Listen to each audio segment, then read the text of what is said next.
నా పేరు రేణుక అండి. మాది ఖమ్మం జిల్లా బుచ్చిరెడ్డిపాలెం ఎర్రిపాలెం మండలం అండి. నేను ధ్యానానికి వచ్చి 5 సంవత్సరాలు అవుతుందండి. పుట్టపర్తిలో మొన్న అంబాసిడర్స్గా ఇప్పుడు చెప్పిన మా ఆడపడుచు ద్వారానే ధ్యానంలోకి వచ్చానండి.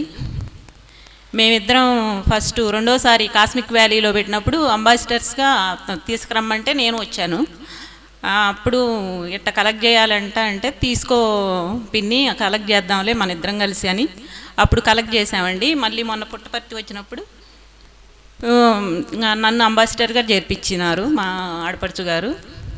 నేను మొన్న 2 నెలల్లోనే 50,000 కలెక్ట్ చేశానండి. ఇప్పుడు తీసుకొచ్చి ఆ అమౌంట్ మొత్తం ఇచ్చామండి. సరే, అసలు నైమిషారణ్యం అంటే మనకు తెలియదు అంతకుముందు, వేదాలు పుట్టిన భూమి అది ఇది అని అంటున్నారు.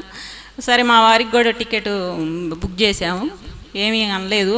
సరే, అంతకుముందు 4 రోజుల ముందే మనకి ఇన్ని పనులు ఉంచుకొని నన్ను రమ్మంటున్నావు, నాకు వ్యవసాయ పనులు ఉంటే నేను రాను, నువ్వు మీ అమ్మని తీసుకొని వెళ్ళు అన్నారు. తర్వాత నువ్వే వస్తావులే అని ఇంకా వచ్చారండి, ఏమీ అనలేదు, వచ్చారు. నాకు ఒక 1 నెల రోజుల నుంచి మెడ నొప్పి ఉండేదండి. ఇందాక శాస్త్రి గారు చెప్పిన తర్వాత ఒక 5 నిమిషాలు ధ్యానంలో కూర్చోమని ఆనంద్ ప్రసాద్ గారు అన్నప్పుడు 5 నిమిషాలే ధ్యానంలో కూర్చుంటే నా మెడ మొత్తం ఇట్లా వెనక్కి ఇరిసేసినట్లుంది. ఆ నొప్పి పోయిందండి. ఇదే నా అనుభవం నైమిషారణ్యంలో ధ్యానంలోకి వచ్చిన తర్వాత. ఈ అవకాశం ఇచ్చిన పిఎంసి వారికి నా ధన్యవాదాలు తెలియజేసుకుంటున్నానండి.